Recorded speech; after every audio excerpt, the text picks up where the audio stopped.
Hello बच्चों, welcome back to the yet another session. और आज हम लोग अपनी क्लास को कंटिन्यू करने वाले हैं बेसिक्स के ऊपर। अगेन बेसिक्स की क्लास हम लोग की चल रही थी, जहां पर पिछले क्लास तक हम लोगों ने पूरी अपनी मतलब एच एम पान पैलेंस को हम लोग आसमान की ऊंचाइयों तक ले जाने वाले हर वो काम कर रहे थे। और इस क्लास में हम लोग वही चीज कंटिन्यू करने वाले हैं। बेटा, एच एम पान पैलेस तो हम लोगों को एक ब्रांच हम लोगों को मार्स में भी खोलनी है, बस इतना ध्यान में रखना। इतना ऊपर जाना है, इतना ऊपर जाना है कि एक ब्रांच हम लोग मार्स में भी खोलेंगे इसकी। तो इसीलिए आगे हम लोग आज अपना बिजनेस कंटिन्यू करेंगे। फर्स्ट ऑफ ऑल एक क्विक रिवीजन। कैपिटल का मतलब हम लोगों ने समझा था। What do mean by capital? Amount invested in business. अब ये कैश में भी हो सकता है, काइंड में भी हो सकता है। फिर हम लोग एसेट का मतलब समझे थे। एसेट बहुत सारे प्रकार के हो सकते हैं। नॉन करेंट एसेट हो सकते हैं जो कि 12 महीने से ऊपर बिजनेस में होते हैं और बिजनेस में यूज होते हैं। बेचने के पर्पज से नहीं रख रहा हूं, यूज करूंगा, जैसे फर्नीचर हो गया, फ्रिज हो गया and all this things. Current asset ऐसे एसेट जो मैं बेचने के पर्पज से रख रहा हूं, मैं इसे सेल करूंगा, 12 महीने के अंदर कैश में कन्वर्ट हो जाते हैं। टेंजिबल एसेट्स वो एसेट जिसको मैं देख सकता हूं, जिसको मैं छू सकता हूं। और इनटेंजिबल एसेट वो एसेट जिसको मैं देख भी नहीं सकता, छू भी नहीं सकता। फॉर एग्जांपल मेरी गुडविल, मार्केट में मेरी इज्जत, पेटेंट, कॉपीराइट, ये सब चीजें होती है। ठीक है, अब during this course of time तुम लोग समझोगे पेटेंट कॉपीराइट का मतलब क्या होता है। किसी ना किसी दिन क्लास में चर्चा उठा ही लूंगा मैं। लाइबिलिटीज हमने देखी थी, करंट और नॉन करंट लाइबिलिटीज होती है। करंट लाइबिलिटी जो 12 महीने के अंदर क्लियर हो जाएंगी और नॉन करंट लाइबिलिटी जो 12 महीने से ऊपर जाएंगी, फॉर एग्जांपल लोन। ठीक है, फिर हम लोग समझे थे डेटर कौन होता है। डेटर वो पर्सन होता है जो मेरे से कोई सामान उधारी में लेके जा रहा है, मेरे को बाद में पैसे देगा वो। और क्रेडिटर वो पर्सन होता है जिससे मैं उधारी में परचेस किया हूं, मेरा सप्लायर जिससे मैं उधारी में लेके आया हूं, मैं उसको बाद में पैसे दूंगा। ठीक है, डिस्काउंट क्या होता है? डिस्काउंट हमने देखा था भाई, पैसा कम करना, तुम्हारी जो नॉर्मल प्राइस होती है उससे पैसे को कम करना डिस्काउंट कहलाता है। दो टाइप का होता है, ट्रेड और कैश डिस्काउंट। ट्रेड डिस्काउंट ऐसा डिस्काउंट, मॉल जाओगे फ्लैट 20% ऑफ, फ्लैट 10% ऑफ। ये क्या, कस्टमर को अट्रैक्ट करने के लिए रेट को बढ़ा के फिर कम कर देते हैं, बस वही तो बेटा मार्केटिंग स्ट्रेटजी। ठीक है, तो कस्टमर को अट्रैक्ट करने के लिए किया जाता है। बुक्स ऑफ अकाउंट्स में इसकी कोई भी एंट्री शो नहीं की जाती है। But at a same time cash discount क्या होता है? ऐसा डिस्काउंट जो कि एडिशनली कस्टमर्स को दिया जाता है, हर बंदे को नहीं दिया जाता है, सिर्फ उसी बंदे को दिया जाता है जो कैश देने में आनाकानी कर रहा है। तो हम लोग क्या करेंगे, उसको मोटिवेट करेंगे कि भाई काम करो, कैश पेमेंट कर दो इमीडिएटली, हम आपको और 5% का डिस्काउंट दे देते हैं। तो वो क्या है, मोटिवेशन फॉर इमीडिएटली पेमेंट। ठीक है, और बुक्स ऑफ अकाउंट्स में इसे प्रॉपर शो किया जाता है एंट्री के थ्रू। ठीक है, फिर हम लोग देखे थे एक्सपेंडिचर दो टाइप का हो सकता है। It may be a capital expenditure जो आप लॉन्ग टर्म के लिए कर रहे हो, एसेट्स को एक्वायर करने के लिए, या अपना कोई लोन का रीपेमेंट कर रहे हो, उसको भी कैपिटल एक्सपेंडिचर बोलेंगे। मतलब सिंपल शब्दों में ऐसा कोई खर्चा जिससे आपकी एसेट या तो बढ़ रही होगी या तो आपकी लाइबिलिटी कम हो रही होगी, तो वो कैपिटल एक्सपेंडिचर हो जाता है। और रेवेन्यू एक्सपेंडिचर ऐसा एक्सपेंडिचर जो आपके एसेट या लाइबिलिटी पे कोई इफेक्ट नहीं डालेगा, एक डे टू डे खर्चा जो होता है अपना, वही होता है अपना रेवेन्यू एक्सपेंडिचर। ठीक है, जैसे कि हम लोग ने यहाँ पर एग्जांपल देखा था, रेंट हो गया, सैलरी हो गया, ये सब चीजें। और कैपिटल एक्सपेंडिचर में मैं मशीन, भारी भरकम मशीनरी, बिल्डिंग, ये सब कुछ परचेस कर रहा हूँ। ठीक है, फिर हम लोग आते हैं एक्सपेंसेस के ऊपर। तो एक्सपेंसेस दो टाइप के होते हैं बच्चों, प्रीपेड एक्सपेंस और आउटस्टैंडिंग एक्सपेंस। प्रीपेड एक्सपेंस ऐसे एक्सपेंस जो मैंने पहले पेमेंट कर दिया है, सर्विस बाद में लूंगा, बाद में लूंगा सर्विस। और आउटस्टैंडिंग मतलब ऐसा खर्चा जो मैंने सर्विस ले लिया, पैसे बाद में दूंगा। ठीक है, फिर उसके बाद हम लोग गुड्स का मतलब समझे थे। गुड्स मतलब क्या होता है? ऐसा स्टॉक, धंधे का सामान जो मैं रखा हुआ हूं बेचने के पर्पज से, बेचूंगा। किराने वाले भैया आटा, दाल, चावल, जो स्नैक्स होते हैं, बिस्किट, अगरबत्ती, ये सब मतलब जितना भी तुम किराने का सामान होता है वो अपने सेल के पर्पज के लिए रखे, तो दैट इज गुड्स। और उनकी दुकान में जो फर्नीचर लगा रहता है, जो ऐसे वो शोकेस करने के लिए सब लगा, शेल्फ लगा रहता है, वो सब क्या है? वो उनके एसेट्स हैं। वो एक साल से ज्यादा के लिए बेचने के पर्पज से नहीं रखे। फिर हम लोग समझे थे इंसॉल्वेंट कौन सा व्यक्ति होता है। इंसॉल्वेंट एक ऐसे पर्सन को बोलते हैं जो अपनी लाइबिलिटी को पे नहीं कर पा रहा है। अब यहां पर इंसॉल्वेंसी बैंक्रप्सी कोड जो एक्ट होता है, उसके अकॉर्डिंग इंसॉल्वेंट व्यक्ति वो व्यक्ति है जिसकी लाइबिलिटी उसके एसेट से ज्यादा है। मतलब उसका जो उधार है वो उसकी एसेट से ज्यादा हो गया है। ठीक है, जबकि मैं तुम लोगों को थंब रूल क्या बताया हूं कि asset is always equal to liability होना चाहिए। बैलेंस शीट में एसेट और लाइबिलिटी इक्वल आना चाहिए। पर इस बंदे के साथ क्या हो गया, इसकी लाइबिलिटी इसके एसेट से ज्यादा आ गई। अब क्योंकि इसकी लाइबिलिटी इसके एसेट से ज्यादा आ गई है, तो ये भाई मतलब समझ समझ जो कर्ज में डूब गया है। और he is not able to pay his debt, मतलब अपनी पर्सनल प्रॉपर्टी भी लगा के ये डेट्स को रीपे नहीं कर पा रहा है। ठीक है, तो ये कौन है? इंसॉल्वेंट पर्सन है। तो आज हम लोग इसको ही आगे कंटिन्यू करने वाले हैं। इतना तुम लोग को 10 पॉइंट्स क्लियर होंगे। आगे हम लोग और डिस्कशन करेंगे। और जो नेक्स्ट पॉइंट मैं तुम्हारे सामने उठाने वाला हूं वो ये है कि जो भाई सब अपने गुड्स होते हैं ना, गुड्स, जो हमारे पास गुड्स होते हैं, गुड्स, ठीक है, जो मैं तुम लोग को बताया stock held for the purpose of sell goods होते हैं, उसको जब मैं बिजनेस में परचेस करके लाता हूं, ठीक है, देखो जैसे ये मैं हूं बिजनेस,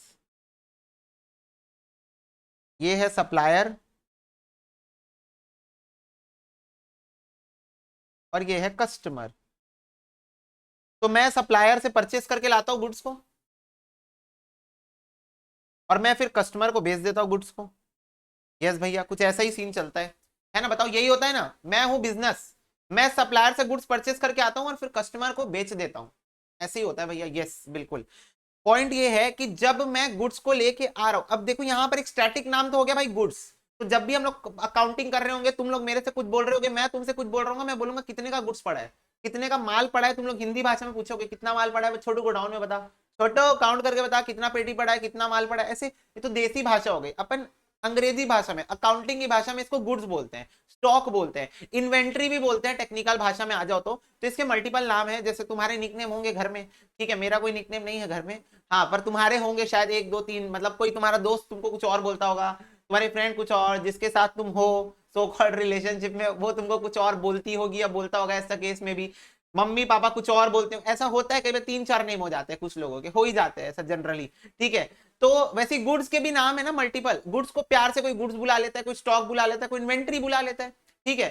बट अकाउंटिंग की भाषा में जब हम लोग अकाउंटिंग कर रहे हैं, तो जब सप्लायर से बिजनेस बिजनेस गुड्स परचेज कर रहा है सप्लायर से, तब ये गुड्स को परचेज ही बोलता है। ओके, मतलब परचेज को परचेज ही बोलता है। यस, तो जब बिजनेस सप्लायर से गुड्स परचेज करके लाती है, तब वो उसको परचेज ही बोलती है। मतलब भैया ये लॉजिक जोरदार है, हाँ, बस ये जोरदार ही लॉजिक है कि गुड्स का नाम उस पॉइंट ऑफ टाइम में परचेज रख दिया जाता है। ये देखो, ये जो ड्यूरेशन है ना, ये वाला जो ड्यूरेशन है, इस ड्यूरेशन में गुड्स का नाम परचेज हो जाता है। जब बिजनेस गुड्स परचेज करके लाती है तो उसको परचेजेज ही बोलते हैं, ठीक है। और जब बिजनेस गुड्स को सेल करती है किसी कस्टमर को, तब वो उसको सेल्स ही बोलती है, ठीक है। तो जब मैं गुड्स को लेके आ रहा हूं, मैं उसको परचेज, परचेज ऑफ गुड्स को परचेज ही बोलते हैं, और सेल ऑफ गुड्स को सेल ही बोलते हैं। तो यहां पर अगर तुम लिखना चाहो तो लिख सकते हो कि परचेज ऑफ गुड्स को हम लोग परचेज ही बोलते हैं, और सेल्स ऑफ गुड्स को हम लोग सेल्स ही बोलते हैं। That's it, as simple as that. Purchase करते हैं तो उसको परचेज बोलते हैं, सेल करते हैं उसको सेल्स बोलते हैं, सिंपल। क्लियर हो गई बात? यस भैया। इसके अलावा जो मैं तुम लोग को अब 11th पॉइंट बताने वाला हूं, ये तो ऐसी एडिशनल पॉइंट हो गया गुड्स से रिलेटेड। 11th नंबर पॉइंट में I just wanted to explain you about drawings. What do you mean by drawings? भैया हमको पता है, ये तो है भैया ड्राइंग्स, जो आप ऐसे लड़के लोग बनाते रहते हो, ठीक है, कुछ कुछ ड्राइंग करते रहते हो, इसको ड्राइंग बोलते। बेटा बचपन में जो ड्राइंग पढ़े थे वाली ड्राइंग की बात नहीं कर रहा हूं मैं यहाँ पर, मैं बात कर रहा हूँ ड्राइंग्स का मतलब क्या होता है। अकाउंटिंग के अंदर ड्राइंग्स का मीनिंग कुछ और होता है, तो ये कुछ और मीनिंग क्या होता है भैया? ड्राइंग्स मतलब होता है amount withdrawn by proprietor for personal use. तो ऐसा अमाउंट जो प्रोप्राइटर विड्रॉ करके लेके जाएगा पर्सनल यूज के लिए। अब ये देखो, यहां देखो, फिर से आ जाओ मेरे बिजनेस में, एच एम पान पैलेंस, एच एम पान पैलेंस। ऑलवेज रिमेंबर, गुटखा नहीं मिलता मेरे यहाँ, ठीक है, सिर्फ आपको ऑर्गेनिक पान मिलेंगे। आप मेरे से गुपचुप पान मांगो, मैं गुपचुप का पान का पत्ता लूंगा, उसमें गुपचुप डाल के दे दूंगा। गुपचुप मतलब होता है बेटा पानी पूरी, गोलगप्पा, गुपचुप, एज द केस में भी आप किसी भी स्टेट में रहते हो, हर जगह इसका नाम अलग अलग है, काम एक ही है लेकिन, ठीक है। तो पानी पूरी, गोलगप्पा, गुपचुप, एज द केस में भी पान के पत्ते में गोलगप्पा डाल के दे दूंगा, ठीक है, जो मांगो। तंबाकू नहीं मिलता मेरे यहाँ, ठीक है। तो पॉइंट ये है कि ये मेरा घर है, अब मेरा मन किया प्ले स्टेशन 10 लेने का। भैया प्ले स्टेशन 10 तो अवेलेबल ही नहीं मार्केट में, बोले आने वाला आएगा तब लूंगा ना, मन अभी से कर गया। तो मैं सोचा अभी से पैसा सेव कर लेता हूँ प्ले स्टेशन 10 के लिए। तो प्ले स्टेशन 10, मेरे को एक बात बताओ, क्या मैं एच एम पान पैलेंस में प्ले स्टेशन 10 लगाऊंगा?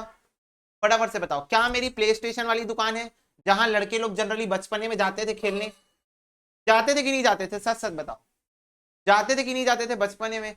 10-10 रुपए इकट्ठा करके कहीं से मिल जाए, सुन 5 रुपए तू ला, 5 रुपए मैं लाऊंगा, 10 रुपए का आधा घंटा, 10 रुपए में आधा घंटा खेल के आते थे, ये जोरदार। ठीक है, हम भी जाते थे बचपन में, सब जाते थे, 5-5 रुपए इकट्ठा करके जाते थे।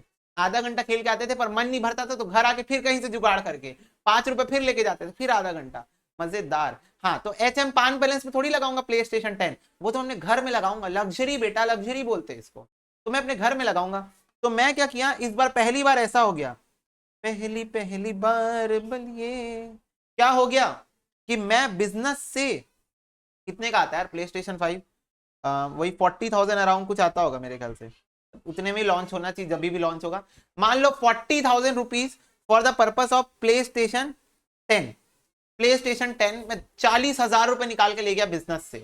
तो ये मैंने तो इस बार बिजनेस का पैसा निकाल के ले गया। तो मेरे को एक बात बताओ, जब मैं बिजनेस को पैसा दिया, owner and business separate legal entity in the eyes of law, law की नजरों में, अकाउंटिंग की नजरों में ओनर और बिजनेस सेपरेट लीगल एंटिटी हैं। तो जब वो, मैं जो उसको पैसा दिया उसको वो उधार की तरह ट्रीट कर रहा था, तो मैं जब पैसा वापस निकाल के लेके गया, ठीक है, मैं जब पैसा वापस निकाल के लेके गया, ठीक है, तो उसकी भी तो कुछ ना कुछ ट्रीटमेंट होनी चाहिए। तो ये जो पैसा मैं निकाल के लेके गया ना, इसी को बोलते हैं drawings, amount withdrawn bye proprietor for personal use.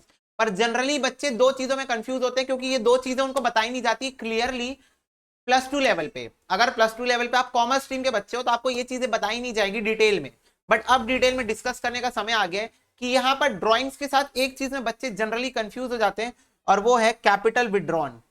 तो यहां मैं स्पेशली लिखवाना चाहूंगा कैपिटल विड्रॉन एंड ड्रॉइंग्स। बच्चों दो अलग चीजें होती है, कैपिटल विड्रॉन और ड्रॉइंग्स दो अलग चीजें होती है। तो समझना, दोनों भी केस में एक चीज कॉमन है कि proprietor withdraw money from business. तो प्रोप्राइटर कर क्या रहा है, यहां पर बिजनेस से पैसा निकाल के लेके जा रहा है। तो ये दोनों चीजें ना कॉमन है, ये दोनों चीजें क्या है, दोनों भी केस में कॉमन है। तो मुद्दा क्या है, तो डिफरेंस क्या है, दोनों चीज। तो बच्चे कंफ्यूज हो जाते हैं, बोलते हैं अरे यार डिस्क्रिमिनेट कैसे करो, इसमें भी तो पैसा निकाल के लेके जा रहे हैं, इसमें भी पैसा निकाल के लेके जा रहे हैं। तो मैं बताता हूं तुम लोग को, बिजनेस ऑपरेशंस कर रही है हर साल, हर साल पूरे साल हम लोग बिजनेस कर रहे हैं, धंधा कर रहे हैं, तो उससे हम लोग प्रॉफिट कमा रहे हैं। और जो प्रॉफिट हम कमा रहे हैं, अगर उस प्रॉफिट, अब वो प्रॉफिट किसका है, मालिक का ही है, नो डाउट प्रॉफिट मालिक का ही होता है at the end of the day. पर पॉइंट ये है, अगर उस प्रॉफिट का, अब प्रॉफिट में से वो पैसा निकाल के लेके जा रहा है अपने पर्सनल यूज के लिए, है ना, मतलब amount withdrawn from the profit of business, business का जो प्रॉफिट है उसमें से वो पैसा निकाल के लेके जा रहा है, ठीक है, तो उसको हम लोग बोलते हैं ड्रॉइंग्स, उसको हम क्या बोलते हैं, ड्रॉइंग्स बोलते हैं। और अगर वो आके पैसा निकाल के लेके जा रहा है और क्या बोल रहा है पता है, बोल रहा है मेरे कैपिटल में से माइनस कर ले। क्या बोल रहा है, सुनना मेरी बात, जैसे मैं आया, समझो एक सिचुएशन समझो कि मैं HM पान पैलेस पहुंचा, वर्कर लोग मस्त काम कर रहे थे, मैं HM पान पैलेस पहुंचा, मैं ड्रॉर खोला, गल्ला जिसमें पैसा रखे रहता है, मैं 40,000 रुपए निकाला और ले गया, कुछ नहीं बोला, मैं बस बोला नोट कर लेना 40,000 लेके जा रहा हूँ। अकाउंटेंट बोला ओके, अब मेरा बिजनेस है भाई, मैं पैसा निकाल के ले जा सकता हूँ, आई एम द ओनर, ठीक है, तो मैं 40,000 रुपए निकाल के ले गया, अकाउंटेंट को बोला नोट कर लेना इसको, वो बोला ओके नोट कर लूंगा।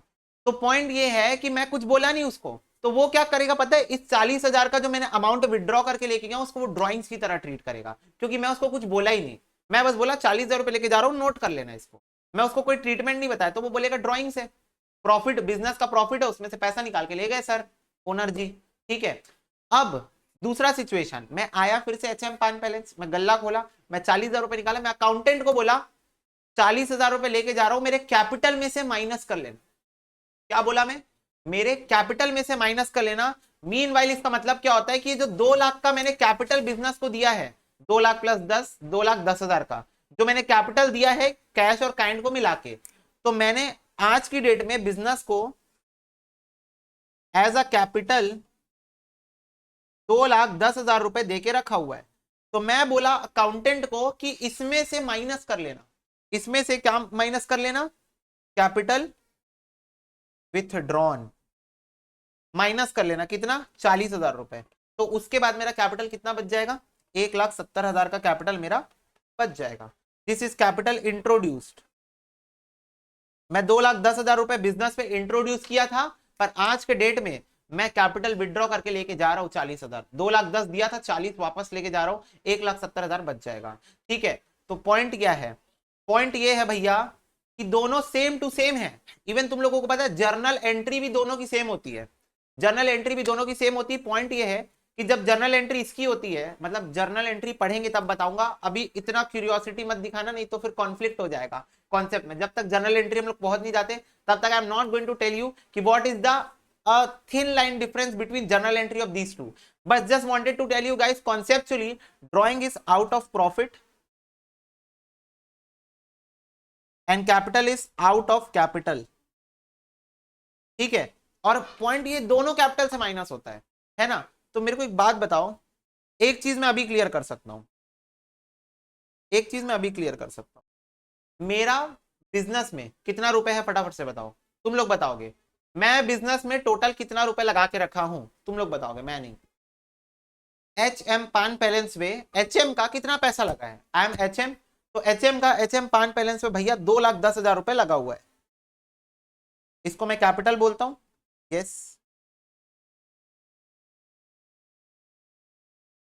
2,10,000 रुपए। ठीक है, एच एम पान बैलेंस। अब मेरे को एक बात बताओ, पहले साल H M paan balance a great success, a great success because we are against tobacco, हम लोग टबैको को यूज नहीं करते हैं, तो we are in a great success. Organic paan में हमारा नाम बहुत अच्छा चला, पूरे साल सबसे ज्यादा करेला पान बिका है, करेला, लोग हेल्थ कॉन्शियस है, करेला पान सबसे ज्यादा बिका है। ठीक है, 2,00,000, तो अच्छा खासा प्रॉफिट हुआ मेरे को। मेरे को एक बात बताओ, profit as M paan balance का जो प्रॉफिट है at the end of the day कौन अपने जेब में डाल के घर लेके जाएगा, फटाफट से बताओ। एच एम पान बैलेंस का जो प्रॉफिट है at the end of the day after deducting all the expenses, income tax, दुनिया जहान खर्चा माइनस करने के बाद जो लास्ट में प्रॉफिट बचेगा, घर कौन लेके जाएगा, कौन घर लेके जाएगा, फटाफट से बताओ। क्या एच एम घर लेके जाएगा प्रॉफिट, फटाफट से बताओ, क्या एच एम घर लेके जाएगा प्रॉफिट, बिल्कुल यस। अब मेरे को एक बात बताओ, ये अकाउंटिंग का तरीका है, अकाउंटिंग का तरीका है, क्या ये जो कैपिटल इंट्रोड्यूस है, अगर हम लोग, ये एक पर्दा है बेटा, अकाउंटिंग का एक पर्दा है, ये कैपिटल इंट्रोड्यूस इज अ पर्दा, पर्दा, पर्दा हटा के देखो, पर्दा है, पर्दा है, इसको हटा के देखो, क्या ये एचएम का पैसा है, फटाफट से बताओ, क्या ये एचएम का पैसा है जो बिजनेस में पड़ा हुआ है। यस भैया, ये एचएम का पैसा है जो बिजनेस में पड़ा हुआ है। मेरे को एक बात बताओ, प्रॉफिट भी एचएम का है, प्रॉफिट भी एचएम का है।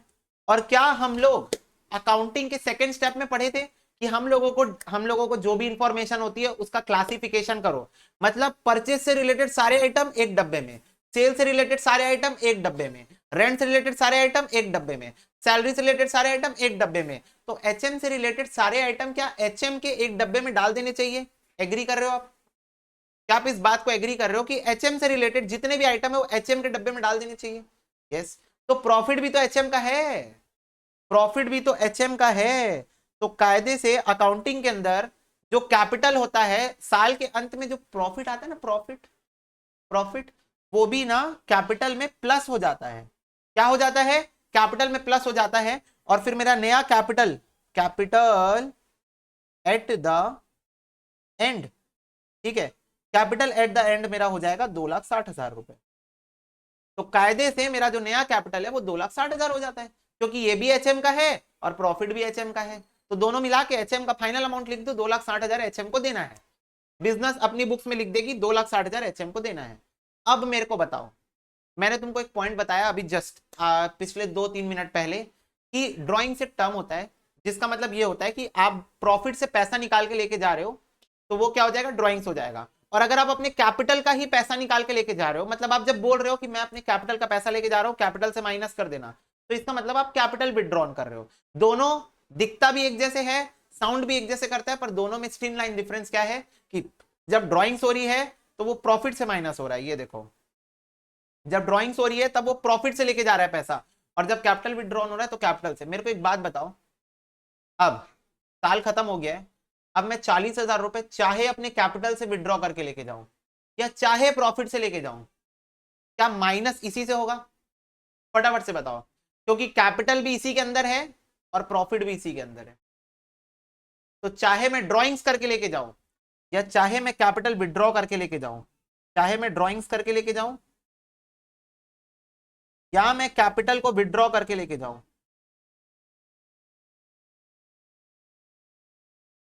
माइनस तो इसी से होगा, माइनस तो इसी से होगा, क्योंकि घुस के इसी के अंदर बैठे हैं दोनों के दोनों।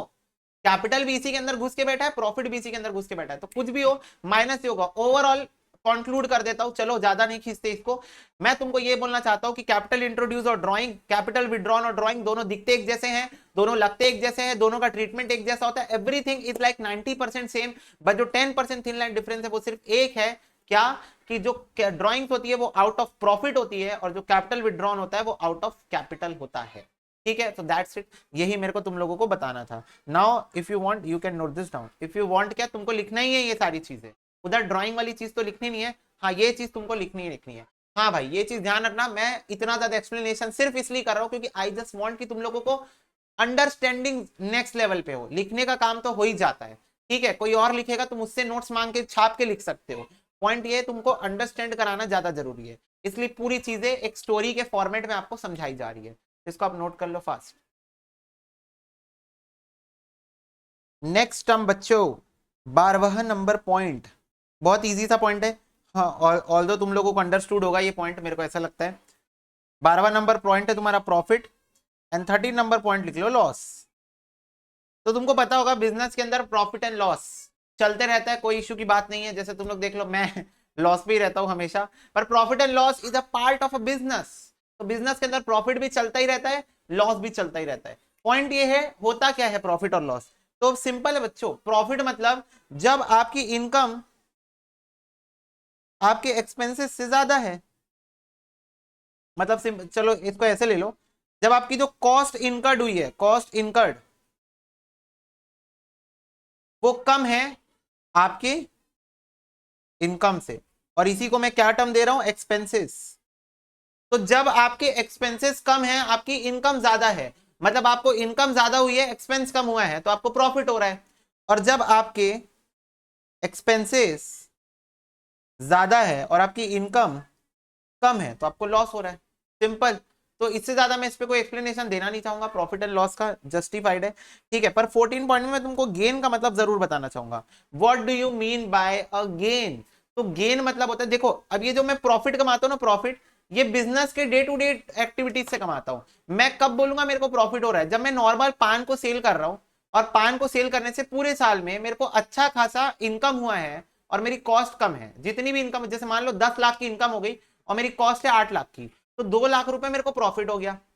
तो ये मेरे जो normal day to day business धंधे से जो कमाते हैं हम लोग, day to day activities, day to day business activities are involve, and at that point of time if we are earning profit, if we are earning the amount which is greater than our cost, then we can say we are in profit, and if it is not, we are in loss. What is the point I just wanted to communicate to you all guys, कि gain का मतलब क्या होता है? कोई ऐसा profit हो जाना जो कि बिजनेस के डे टू डे एक्टिविटी से नहीं हो रहा है। एग्जाम्पल देखो, मेरा HM पान पैलेंस, 5 पान बेचता हूं, पूरे साल में 2 लाख का प्रॉफिट कमा रहा हूं, ठीक है, 10 लाख की सेल्स कर रहा हूं, 8 लाख की कॉस्ट है, 2 लाख का प्रॉफिट कमा रहा हूं, ये मेरा नॉर्मल प्रॉफिट है, कोई दिक्कत की बात नहीं है। गेन का मतलब क्या हुआ पता है? जैसे मान लो मेरा पूरा साल खत्म हो गया, या मान लो साल के बीच में मेरे को ऐसा लगा कि अब मेरे को अपने बिजनेस को एक्सपैंड करना है, मेरे को इसको और अट्रैक्टिव बनाना है, मेरे को और अच्छा बनाना है। तो मैं क्या किया, मैंने अपने पुराने फर्नीचर्स को निकाला और नए फर्नीचर्स लगा दिया पान पैलेस में। सोचो पान पैलेस में फर्नीचर, गाइस मतलब विजन सोचो तुम लोग मेरा, ठीक है, वह विजन सोचो तुम लोग को पता होगा चाय सुट्टा बार, चाय सुट्टा बार का भी यही था भाई। और नॉर्मल एक चाय की दुकान खोला, आज उसकी ब्रांचेस देख लो, पूरे वर्ल्ड में उसकी ब्रांचेस है, और वो एक आई थिंक यूपीएससी का स्टूडेंट था, है ना। तो पॉइंट में यही बोलना चाहता हूं, ठीक है, इस चीज को तुम लोग समझो कि तुम लोग कोई भी चीज को हल्के में नहीं ले सकते, ठीक है। आज के टाइम में तुमको कहीं ऐसा पान पैलेस नहीं मिलेगा जहां तुम बैठ के प्रॉपर पान खा सकते हो, और लाइक वेराइटी ऑफ पान। हाँ, the evolving, the paan business is also involving. I am just wanted to tell you guys कि तुम ऐसा मत सोचो कि कोई भी बिजनेस अब एक सैचुरेशन पॉइंट पे आ जाता है। कोई सोचा था चाय की टपरी सैचुरेशन पॉइंट पे आएगी? कोई नहीं सोचा होगा कि चाय की टपरी जो है वो सैचुरेशन पॉइंट में होगी। यस, एमबीए चाय वाला भी है, एमबीए चाय वाला भी, तो सैचुरेशन पॉइंट पे तो वो कभी नहीं आई।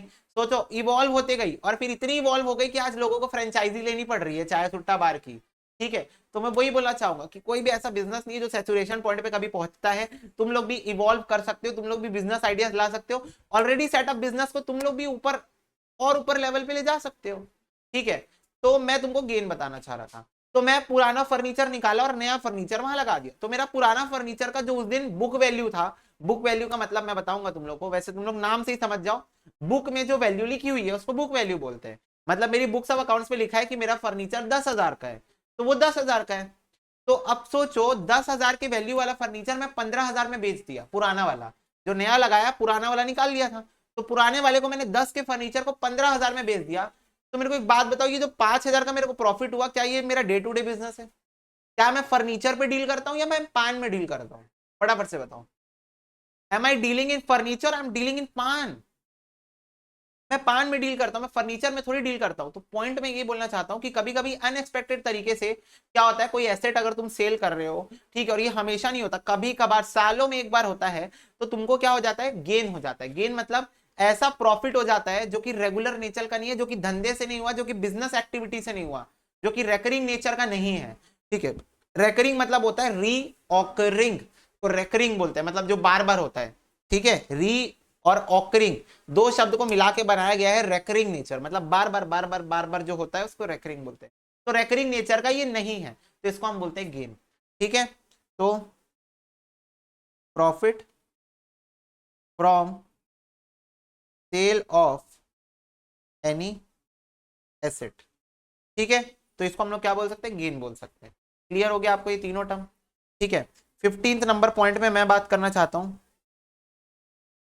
Bad debts. मैं तुम लोगों को सारे टर्म्स तो बता नहीं सकता, क्योंकि अकाउंट्स की डिक्शनरी इतनी बड़ी है कि अगर मैं तुम लोग को सिर्फ डिक्शनरी एक्सप्लेन करते रह गया, हो गया, फिर हम लोग एक महीने सिर्फ डिक्शनरी पढ़ते रह जाएंगे। मैं तुम लोग को सिर्फ वो टर्म्स बताने वाला हूं जो मैं फ्रीक्वेंटली में भी आने वाले चैप्टर्स में यूज कर सकता हूं, तो उस वजह से मैं वो टर्म्स तुम लोगों को बता देने वाला हूं स्टार्टिंग में ही।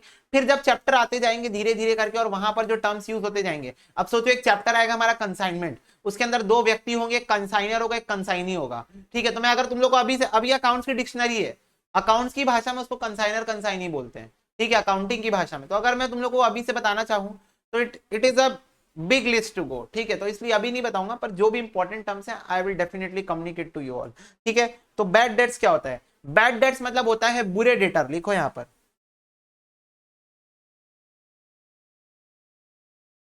What do you mean bye debtor, what do you mean bye specifically, what do you mean bye debtor? जिससे मुझे पैसा मिलेगा।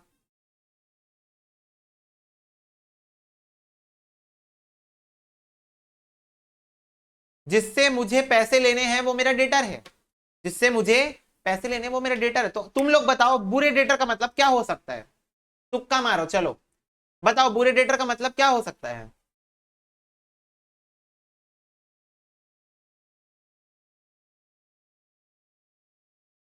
बच्चे बोल रहे भैया ऐसा डेटर जो पैसे नहीं देगा, ऐसा डेटर जो पैसे नहीं देगा, वेरी वेरी गुड, यही होता है बैड डेट्स का मतलब, ऐसे डेटर्स जो मुझे पैसे नहीं देंगे, ठीक है। मतलब भैया मतलब एक बार अच्छे से बताओ। जैसे मान लो एक बंदा मेरे से उधारी में सामान लेके चला गया और मेरे को बोला 2 महीने बाद पेमेंट कर दूंगा। अगर वो मेरे को 2 महीने बाद पेमेंट नहीं किया, भाग गया, पेमेंट नहीं कर पा रहा है, ठीक है, तो मैं क्या बोलूंगा, अब वो पेमेंट करी नहीं, वो बोल रहा है भाई मैं, तू मेरी पूरी प्रॉपर्टी ले जा, मेरे पास पैसा ही नहीं है।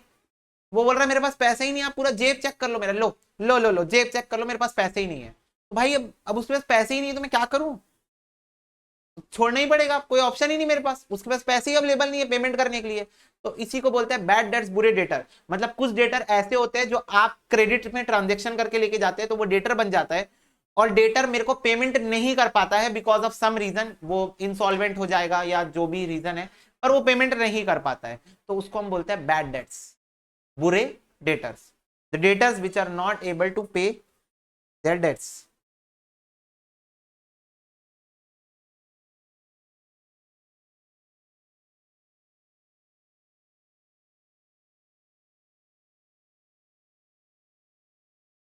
ठीक है, तो चलो फिलहाल के लिए इतनी चीजें नोट डाउन कर लो फास्ट। ओके बच्चा पार्टी, चलो हो गया। यस, तो मेरे हिसाब से मैं तुम लोगों को वो फ्रीक्वेंटली यूज टर्म्स ऑलरेडी बता चुका हूं जो कि बहुत ज्यादा बिजनेस में यूज होते हैं, ठीक है। तो मैं, मुझे ऐसा लगता है कि मैं एक स्टेप फर्दर आ सकता हूं तुम लोगों के साथ, और आई विल ट्राई, ठीक है, टू कम्युनिकेट। ओके, कि ये सारी चीजें जो हैं वो हम लोग अब कहाँ कहाँ पर यूज करने वाले हैं। तो फर्स्ट ऑफ ऑल मैं तुम लोगों को एक बेसिक ओवरव्यू देने वाला हूं कि ये अकाउंट्स की जर्नी आपकी स्टार्ट कहां से होती है और खत्म कहां पर होती है। ठीक है, मतलब एक बेसिक बुक्स ऑफ अकाउंट्स जो होती है तुम्हारी बुक्स, और तुम लोग समझने की ये तुम लोग ये समझने की कोशिश करना। देखो तुम लोग हमेशा एक चीज याद रखना, you need to be very curious about learning the things which is going on in this accounts. Like अगर ये एटीट्यूड तुम्हारा रहा तो ये जर्नी तुम लोगों के लिए शानदार मजेदार बना दूंगा। और अगर ये एटीट्यूड तुम्हारा नहीं रहा तो definitely this is going to be your like career subject, this will be become your career subject. अभी तो स्टार्ट ही हुआ है तो we can not say anything. ठीक है, पर और मैं कोशिश कर रहा हूँ पूरा इसको फन मोड में करने की। बट पॉइंट ये है कि तुम लोगों को क्यूरियोसिटी अपनी रखनी पड़ेगी। हाँ भाई सीख रहे हैं तो तुमको मेंटेलिटी क्या बनानी पता है कि जब वो पर्सन जिसने ये पूरे प्रोसीजर्स बनाए हैं, जिसने पूरे स्टेप्स बनाए हैं, जिसने ये रूल एंड रेगुलेशन बनाए, जब वो सोच रहा था तो वो भी तो एक इंसान ही था। और वो कैसे सोच रहा होगा, वो कैसे प्रॉब्लम सॉल्विंग कर रहा होगा, कैसे बहुत सारी चीजें ऐसी है अकाउंट्स के अंदर जो कस्टम से आई है। कस्टम मतलब पुराने टाइम से प्रैक्टिस में थी और फिर उसको एज अ अकाउंट एक्सेप्ट कर लिया गया। और बहुत सारी चीजें ऐसी है जो हम लोग बनाए हैं ज्यादा इजी वे में अकाउंटिंग करने के लिए और ज्यादा क्या बोलते हैं प्रॉब्लम सॉल्विंग मेथड के लिए। ठीक है, तो बुक्स ऑफ अकाउंट्स के अंदर क्या क्या चीजें होती है उसके ऊपर एक बेसिक ओवरव्यू तुम लोग को देना चाहूंगा कि जब बुक्स ऑफ अकाउंट स्टार्ट होती है तो फर्स्ट ऑफ ऑल जो पहला इनिशियल स्टेप होता है, स्टेप नंबर 1, उसमें कम से कम तुम्हारा एक ट्रांजेक्शन होना चाहिए। आई थिंक मैं तुम लोग को ऑलरेडी बता चुका हूं what do you mean bye transaction और इवेंट।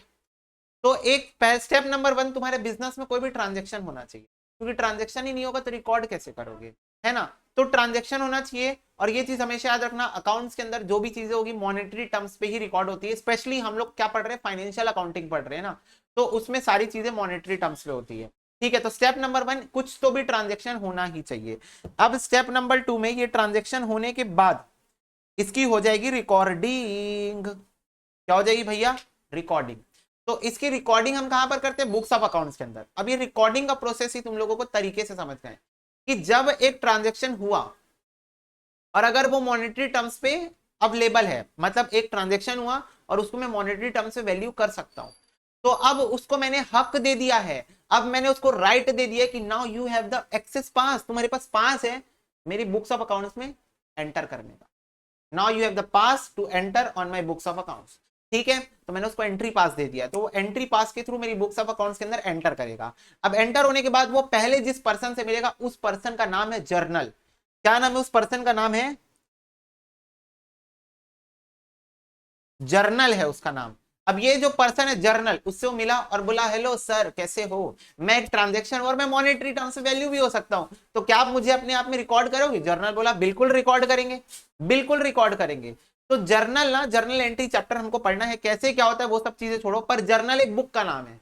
जर्नल एक डेडिकेटेड बुक का नाम है जिस बुक के अंदर पहली बार ट्रांजेक्शन रिकॉर्ड होगा। पहली बार ट्रांजेक्शन पहले घर में घुसेगा सबसे पहले जर्नल से मिलेगा जाके, तो journal is the first person जिससे वो जाके मिलेगा। अब ये जर्नल से पूछा कि सर तो मतलब मेरे को रिकॉर्ड करवाना है अपने आप को आपके अंदर, तो कहाँ रिकॉर्डिंग हो सकती है। तो बोले बस मैं ही करता हूँ, मैं तुमको बता रहा हूँ, आगे वाली गली में जाओ, वहां से एक लेफ्ट लेके राइट टर्न ले लेना, तो वहां जो तुमको मिलेगा ना उसमें आप अपने आप को रिकॉर्ड करवा लेना। अब ये कंफ्यूज हो गया, ट्रांजेक्शन बोला अरे ये कैसे बता कौन है वहां पर। तो ट्रांजेक्शन गया, तो गलियारे में जब घुसा ना उसको बहुत सारे रूम्स दिख रहे थे। तो उसको समझ में अच्छा इतने सारे रूम्स है इसके अंदर, तो इनमें से किसी एक रूम में मुझे जाना है। ओके, तो जर्नल के अंदर में फर्दर उसको बहुत सारे रूम देखे, रूम नंबर 1 था, रूम नंबर 1 था क्या था, कैश बुक।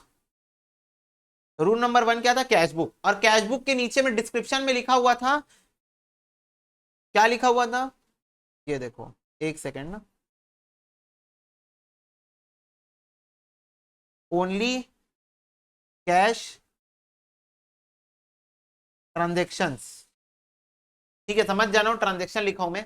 ठीक है, तो कैश बुक के नीचे में लिखा हुआ था ओनली कैश ट्रांजेक्शन। तो ये ट्रांजेक्शन बोला अच्छा मतलब इस रूम के अंदर सिर्फ कैश ट्रांजेक्शन अलाउड है, बोला ओके। फिर नेक्स्ट लिखा हुआ था परचेज बुक। क्या लिखा हुआ था, परचेज बुक लिखा हुआ था। उसके अंदर क्या उसके नीचे क्या लिखा था पता है, ओनली क्रेडिट परचेजेस, मतलब अच्छा इस रूम के अंदर सिर्फ क्रेडिट परचेजेस अलाउड है, मतलब ऐसे परचेजेस जो सिर्फ जो क्रेडिट में हुए, कैश में नहीं हुए, क्योंकि कैश वाला तो कैश बुक में जाएगा, ओनली क्रेडिट परचेज अलाउड है इसके अंदर। ठीक है, फिर थर्ड रूम में लिखा हुआ था सेल्स बुक। क्या लिखा हुआ था? Sales book. अभी मैं तुम लोग को पहले बोल दिया एक बात कि मैं सिर्फ ऊपर ऊपर से बता रहा हूं अभी, ताकि तुम एक मतलब एक मेंटेलिटी फॉर्म कर पाओ कि ये what is the whole process और ये पूरी प्रोसेस चलती कैसे।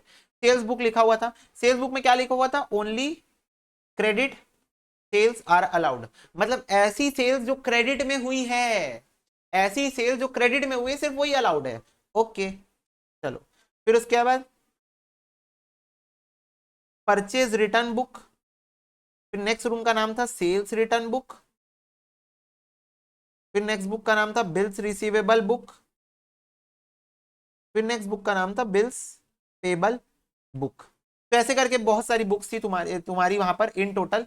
ठीक है, तो यहां पर लिखा हुआ था only purchase return allowed, only sales returns allowed, ठीक है, only bills receivables allowed, only bills payable, मतलब जिसका जो नाम है वही वही अलाउड है। फिर लास्ट रूम था, लास्ट रूम, उसका नाम था जर्नल प्रॉपर।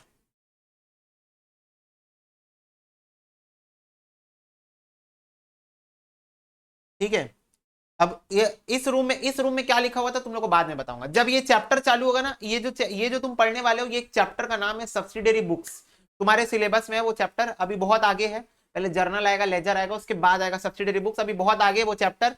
पर उस चैप्टर के अंदर ये सब डिटेल में पढ़ोगे, वहीं पर खुलासा करूंगा जर्नल प्रॉपर का।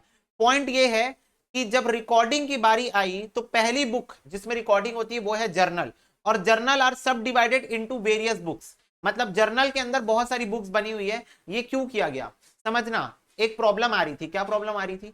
पहले हम लोग जर्नल एंट्री करते थे, कुछ सब डिवीजन वाला कोई सीन ही नहीं था कि भाई एक दो तीन ऐसे कितनी बुक्स है देख लो, एक दो तीन चार पांच छह सात आठ बुक्स है। तो पहले ये 8 बुक का कोई कॉन्सेप्ट नहीं था, पहले सिर्फ एक जर्नल होती थी, जर्नल में जाओ और ऐसे लिख दो। जैसे तुम लोगों को मैं अभी बताने के लिए बस बता दे रहा हूँ कि जर्नल एक बुक थी। जैसे मान लो तुम कुछ परचेस करके आए, तो ये तुम्हारी बुक का नाम है जर्नल। क्या नाम है? जर्नल। तो मैं तुम लोग लिखती है परचेजेस ऑफ ₹20,000, बस ऐसे लिख दो। ठीक है, 1 तारीख को, फिर 2 तारीख को सेल ऑफ ₹50,000, फिर 3 तारीख को रेंट पेड 10,000, फिर 4 तारीख को सैलरी पेड 5,000, फिर अगेन 4 तारीख को एक ट्रांजेक्शन हुआ, क्या बोलते हैं, इलेक्ट्रिसिटी चार्जेस 3,000, ऐसे करके मतलब क्रोनोलॉजिकल ऑर्डर में डेट डेट वाइज की 1 तारीख 2 तारीख 3 तारीख ऐसे पूरे महीने के ट्रांजेक्शन जर्नल में हम लोग डायरेक्टली लिख देते। पहले ये कोई मुद्दा ही नहीं था, तब फिर अकाउंटेंट्स को क्या जरूरत पड़ी कि उन्होंने जर्नल को भी सब डिवाइड कर दिया वेरियस बुक्स में। तो एक प्रॉब्लम आ रही थी, क्या प्रॉब्लम आ रही थी? ये प्रॉब्लम आ रही थी कि सोच के देखो, जनवरी का एक ट्रांजेक्शन और मैं अभी नवंबर में चल रहा हूं, मान लेते हैं, लेट अस से वी आर इन नवंबर, और एक जनवरी का ट्रांजेक्शन है। तो नवंबर में एक पर्सन, मेरे पास पर्टिकुलर पर्सन आता है और उसको ना मेरे से कोई क्वेरी है, बिजनेस से रिलेटेड कोई क्वेरी है कि आपसे मैंने एक सप्लाई ली थी जनवरी में, आई थिंक सो, तो I just want the details of that supply because my books of accounts are destroyed because of some reason. वो ऐसा बोल रहा है मेरे को कि उस पर्सन के बुक्स ऑफ अकाउंट डिस्ट्रॉय हो गए किसी रीजन वजह से, तो वो सारे अपने सप्लायर्स के पास जाके उनसे डिटेल्स इकट्ठी कर रहा है। ठीक है, ताकि इनकम्प्लीट रिकॉर्ड से कुछ कुछ तो बात बन सके।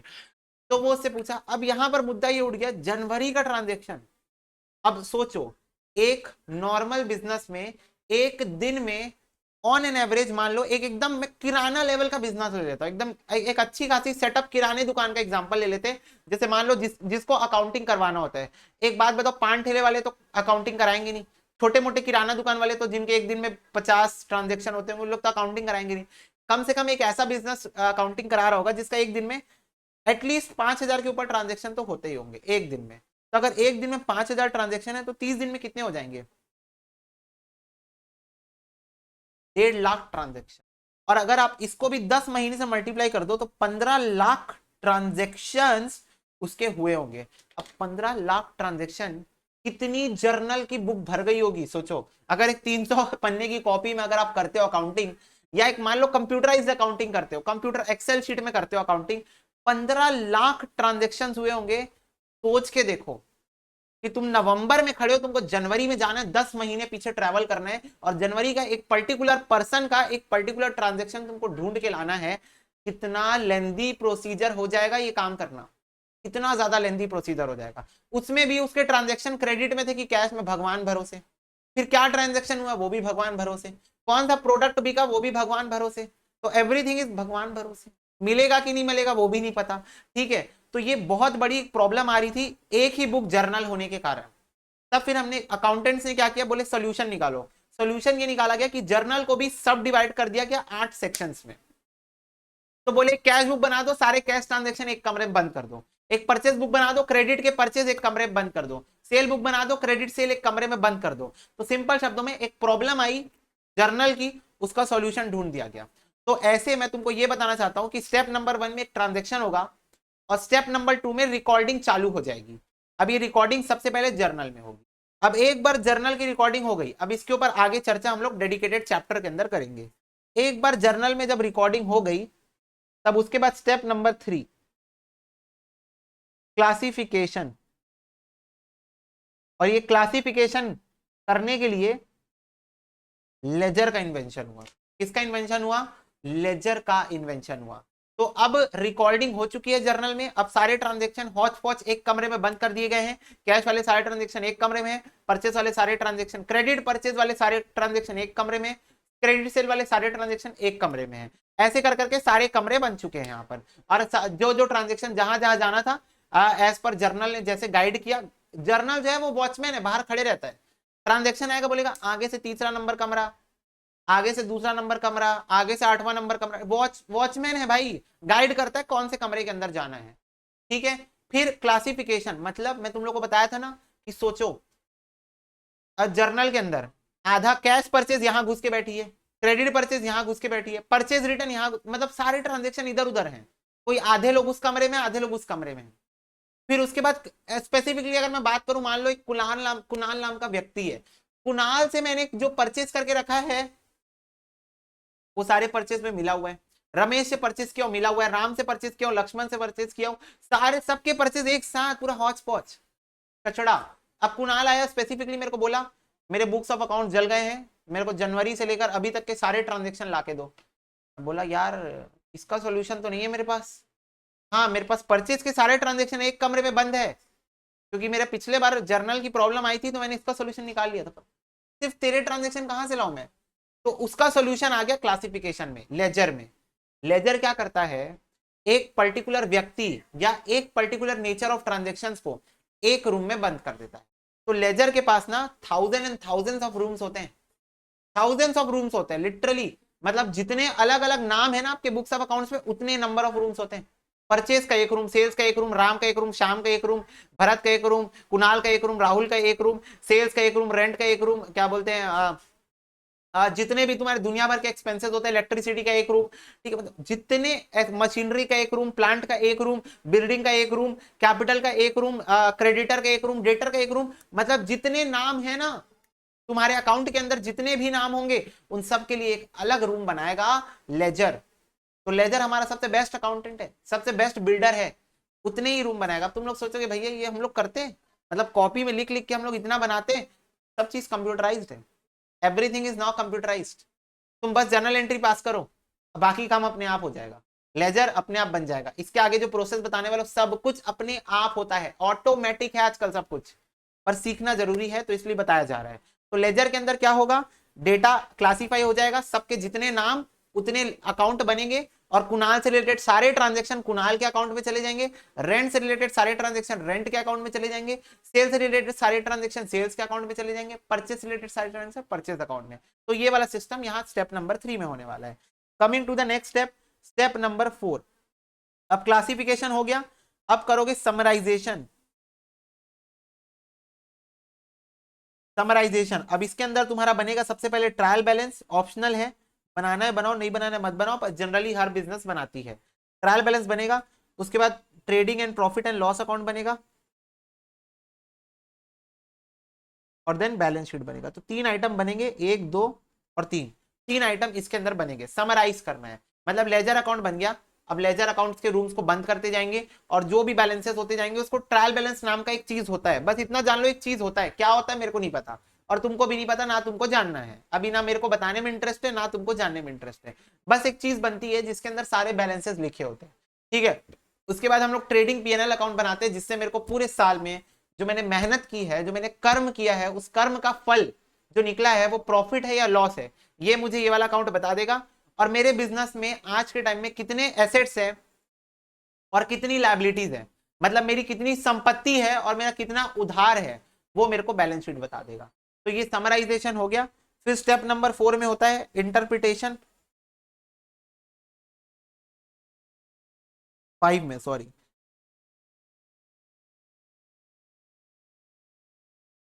इंटरप्रिटेशन होता है। इंटरप्रिटेशन में हम लोग क्या करते हैं, हम लोग देखते हैं कि हमारा प्रॉफिट हुआ है कि लॉस, अगर प्रॉफिट हुआ है तो क्यों हुआ है, जो भी चीज हमने की है इस साल जिस वजह से हमारा प्रॉफिट इतना ज्यादा बढ़ा है वो चीज हम लोग आगे कंटिन्यू करेंगे। और अगर लॉस हुआ है तो क्यों हुआ है, और अगर किसी पर्टिकुलर रीजन की वजह से लॉस हो रहा है तो उस रीजन को हम हटाने की कोशिश करेंगे अपने बिजनेस से। तो सिंपल शब्दों में जो प्रॉफिट है लॉस है उसको एनालाइज करेंगे, ठीक है, कि क्यों हुआ। फिर बैलेंस शीट देख के हम ये समझेंगे कि आज के टाइम पे हमारी बिजनेस की क्या पोजीशन चल रही है। तो that is known as interpretation. And then step number 6 में हम लोग क्या कर देंगे, कम्युनिकेशन कर देंगे। कम्युनिकेशन मतलब जो ये सब चीजें मैंने की, जो ये मैंने बनाया है समराइजेशन स्टेप में, तो मेरे जो बिजनेस का मालिक है, जो मेरे बिजनेस का, जैसे मान लो कंपनी होती है, तो कंपनी के अंदर मालिक कौन होता है पता है, शेयर होल्डर्स होते हैं।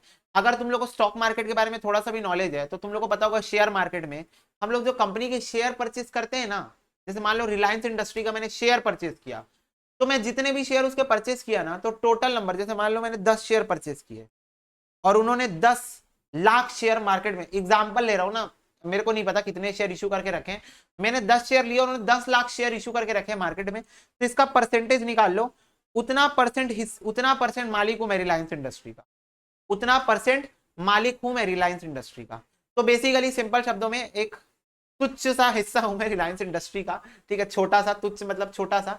तो हर ओनर को, बिजनेस का जो ओनर होता है उसको आपको ये डेटा कम्युनिकेट करना है कि भैया इस साल कितना प्रॉफिट कमाए हैं, क्योंकि आप मालिक हो तो आपका मालिकाना हक है बिजनेस में, तो आपको हम बताना ये बात जरूरी समझते हैं कि हमको कितना प्रॉफिट हुआ है और हमारी बिजनेस की कितनी पोजीशन अभी चल रही है, क्या स्टेट में अभी हमारा बिजनेस है।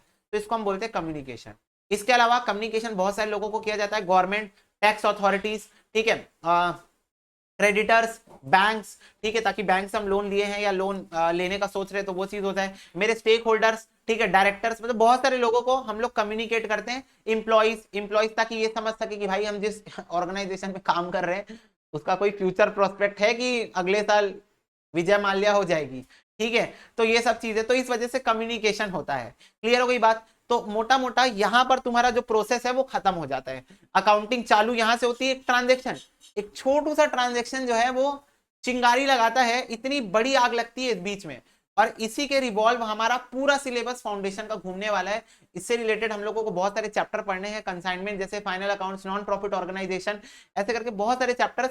पर पहले हम लोगों का मेजर फोकस होगा इन सब में, हमको जर्नल पढ़ना होगा, हम लोगों को उसके भी पहले अकाउंटिंग प्रिंसिपल्स पढ़ने होंगे बहुत सारे, ठीक है। तो accounting principle, let me decide कि तुम लोगों का पहले मेरे को जर्नल लेना है, अकाउंटिंग प्रिंसिपल लेना है, थ्योरी पोर्शन है वो बाद में भी पढ़ सकते हैं, वो नहीं पढ़ेंगे तो उसके वजह से कोई प्रॉब्लम नहीं होगी हमारे चैप्टर्स के बीच में। तो मेरी प्लानिंग तो यही है कि मैं क्या करूंगा, पहले तुम लोगों का यहीं से रिकॉर्डिंग यानी जर्नल से स्टार्ट कर दूंगा सिलेबस, ठीक है, और then will move forward towards accounting principles और ऑल बाद में कर सकते हैं, थ्योरी पोर्शन है, ठीक है। और बाकी जो तुम लोगों का नोट्स में दिखाया था तुम लोगों को, वो नोट्स के अंदर जो पोर्शन है वो भी प्योर थ्योरी पोर्शन है, तो अभी पढ़ा भी दूंगा तो कोई मुद्दा नहीं है, एग्जाम तक तुम भूल जाओगे। तो उससे बेटर है will do it in the last last last portion में हम लोग थ्योरी वाला बात करते हैं। तो आई थिंक तुम लोगों को पूरा जो प्रोसेस ऑफ अकाउंटिंग है वो क्लियर होगा। क्लियर है तो एक बार इसको शॉर्टली नोट डाउन कर लो फास्ट। ओके बेटा जी, if you are done with this तो जस्ट नेक्स्ट जो मैं तुम लोगों को टॉपिक बताना चाहता हूं वो है कि तुम लोगों को जब अकाउंटिंग, अब देखो अकाउंटिंग में हम लोग उतर रहे हैं धीरे से, हम लोग अकाउंटिंग में आएंगे, हम लोग अकाउंटिंग की टर्मिनोलॉजी समझना चालू कर देंगे, हम लोग अकाउंटिंग का क्रक्स समझने की कोशिश करेंगे। पर अकाउंटिंग में आने के पहले अकाउंटिंग के दो रूप होते हैं। कैसे रूप होते हैं, दो रूप, रूप accounting can be done in two ways, दो तरीके से अकाउंटिंग हो सकती है। खैर हम लोगों के लिए तो एक ही तरीका छोड़ा गया है, अकाउंटेंट्स के लिए एक ही तरीके से हम लोग अकाउंटिंग कर सकते हैं, पर दो तरीके होते हैं अकाउंटिंग के, तो जान लो, क्योंकि कहीं पर तो काम आएंगे। पूरे पूरे होल सिलेबस में you are going to get some questions which is related to both, मतलब लाइक जो नेग्लिजिबल है उसकी बात कर रहा हूं। नेग्लिजिबल कौन सा है? Cash basis of accounting. 10% of the total syllabus के अंदर तुम लोगों को ये क्वेश्चंस देखने को जरूर मिलेंगे। टोटल मतलब even like foundation inter final तीनों को मिला लो, उसमें से 10% क्वेश्चन कैश बेसिस पे तुमको कहीं ना कहीं देखने को मिल ही जाएंगे। और नेक्स्ट है एक्रूअल बेसिस ऑफ अकाउंटिंग। और डायरेक्टली नहीं तो तुम लोगों को कॉन्सेप्ट देखने को तो मिलेगा ही। जैसे मान लो इंटरमीडिएट लेवल पे एक चैप्टर होता है जिसका नाम है अकाउंटिंग फॉर इनकम्प्लीट रिकॉर्ड्स, उसके अंदर कैश बेसिस ऑफ अकाउंटिंग तो डेफिनेटली देखने को मिलता ही मिलता है, कॉन्सेप्ट देखने को मिलता ही मिलता है। तो दो टाइप के बेसिस होते हैं अकाउंटिंग करने के, मतलब अकाउंटिंग तुम दो प्रकार से कर सकते हो, एक होता है कैश बेसिस अकाउंटिंग, एक होता है क्रूअल बेसिस ऑफ अकाउंटिंग। तो मैं अगर सिंपली तुम लोग को समझाने की कोशिश करूं तो what do you mean by cash basis of accounting? ठीक है, कैश बेसिस ऑफ अकाउंटिंग का सिर्फ एक गाना बोलूंगा, एक गाने की एक लाइन बोलूंगा, तुम समझ जाओगे कैश बेसिस ऑफ अकाउंटिंग क्या होता है। पैसा पैसा करते हैं और पैसे पे ही मरते हैं, दैट्स खत्म, बाय बाय, गुड नाइट, खत्म। यही होता है इसका मीनिंग। पैसा पैसा करते हैं और पैसे पे ही मरते हैं, इसको हम बोलते हैं कैश बेसिस ऑफ अकाउंटिंग। ठीक है, so if you are getting my point, cash basis accounting का मतलब होता है only we are going to consider cash transactions, मतलब no credit transactions are allowed. इसका मतलब ये होता है ऐसे ही ट्रांजैक्शंस हम लोग बुक्स ऑफ अकाउंट्स पे रिकॉर्ड करेंगे। यहां पर मैं लिखते जाता हूं, only those transactions are recorded in books of accounts which involves cash। तो अगर कोई ट्रांजेक्शन कैश में हुआ है, whether it may be a payment, it may be a receipt, हो सकता है पैसा मिल रहा हो सकता है पैसा दे रहा हूं, तो पेमेंट भी हो सकती है, रिसिप्ट भी हो सकता है, उससे वो मुद्दा नहीं है। मुद्दा ये है कि सिर्फ वही ट्रांजेक्शन्स को रिकॉर्ड किया जाएगा बुक्स ऑफ अकाउंट्स के अंदर, मतलब बुक्स ऑफ अकाउंट्स के अंदर सिर्फ उन्हीं ट्रांजेक्शन्स को दर्जा दिया जाएगा जो ट्रांजेक्शन्स के अंदर कैश इन्वॉल्व है, जो ट्रांजेक्शन के अंदर क्या इन्वॉल्व है, कैश इन्वॉल्व है। बात समझ में आती है? यस भैया। तो भैया फिर अक्रूवल क्या होता है? All the transactions are recorded as soon as they take place। मतलब हर ट्रांजेक्शन को रिकॉर्ड करते हैं, जैसे ही ट्रांजेक्शन होगा तुरंत रिकॉर्ड कर देंगे। ये नहीं देखेंगे कैश में हुआ है क्रेडिट में हुआ है, नहीं देखूंगा, मैं नहीं देखूंगा ट्रांजेक्शन कैश में हुआ है कि क्रेडिट में हुआ है। जैसे ही ट्रांजेक्शन होगा, as soon as they take place, जैसे ही ट्रांजेक्शन होंगे तुरंत रिकॉर्ड कर दिए जाएंगे। All the transaction are recorded as soon as they take place. Example, example देखो, रेंट पर मंथ, मान लो मेरा 5,000 है, 5,000 मुझे रेंट देना पड़ता है पर मंथ। ठीक है, मैं क्या करता हूं, मैं हर महीने के एंड में रेंट देता हूं, हर महीने के एंड में, मतलब जो मैं जैसे मान लो पिछले महीने का, मैं कॉन्सेप्ट लिख दे रहा हूं तुम लोगों को, पिछले महीने का जैसे मान लो रेंट, मान लो आज मैं जुलाई में खड़ा हूं, जुलाई में मैं खड़ा हूं, तो पिछले महीने क्या था, पिछले महीने भैया जून था, तो मैं जून का रेंट जो है वो जुलाई में देता हूं, मतलब हर महीने का रेंट उसके एंड पे देता हूं, और वो भी एंड पे भी नहीं देता, अगले महीने की 5 तारीख को देता हूं। मतलब अगर मैं अब मार्च का रेंट की बात करूं तो मेरे को तुम लोग बताओ, मैं मार्च का रेंट कितने तारीख को दूंगा, मार्च का रेंट मैं कब दूंगा, तुम लोग बताओ। अगर ये कॉन्सेप्ट मैं फॉलो करता हूं तो when I am going to pay the March rent,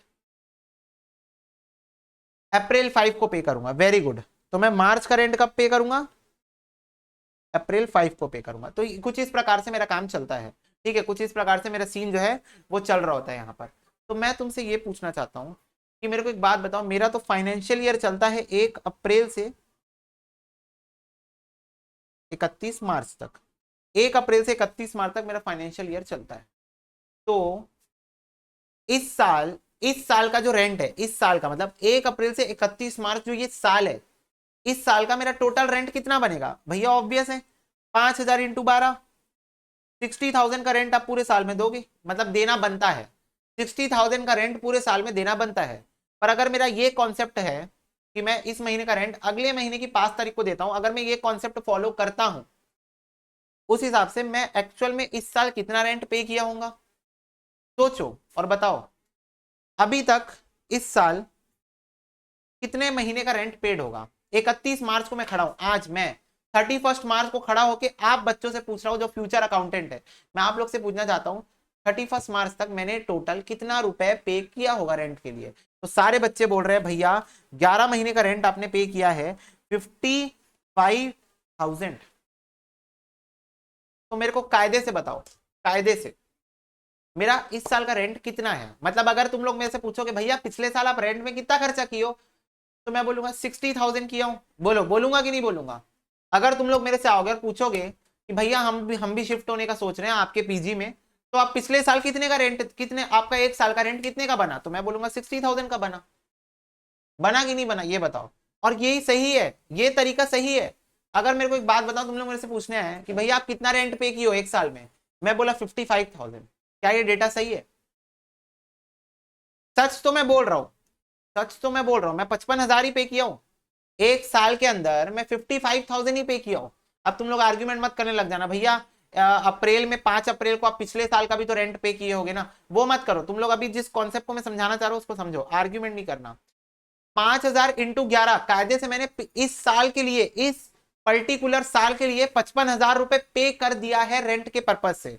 पर मेरा जो रेंट एक्चुअल में बना है वो 60,000 का बना है। तो what is going to be show you the clear picture. Clear picture कौन शो करेगा, ये शो करेगा कि ये शो करेगा? Clear picture of your expenses for this year.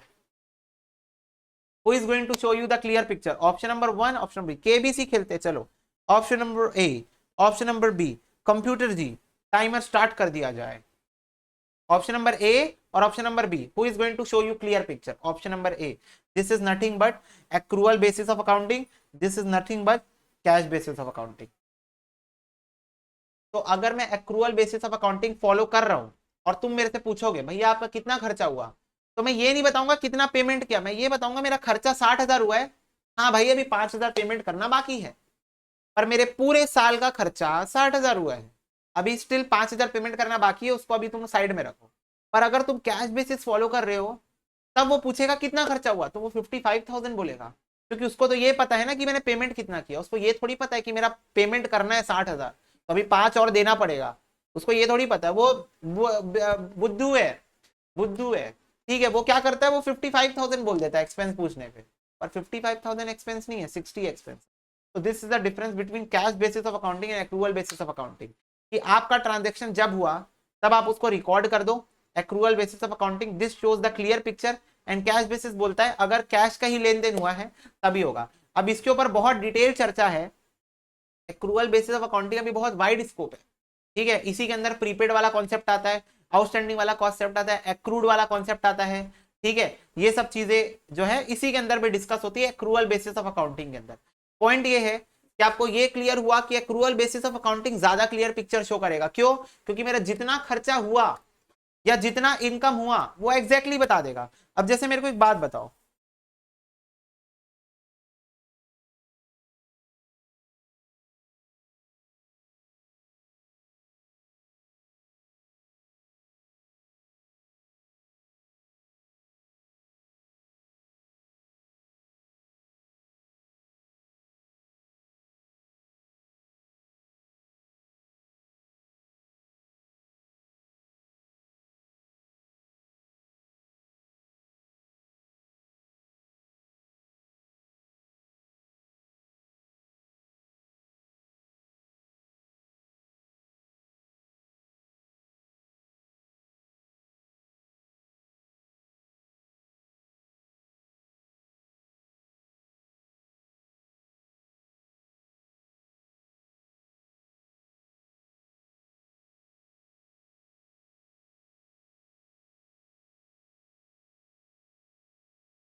Okay हो गया।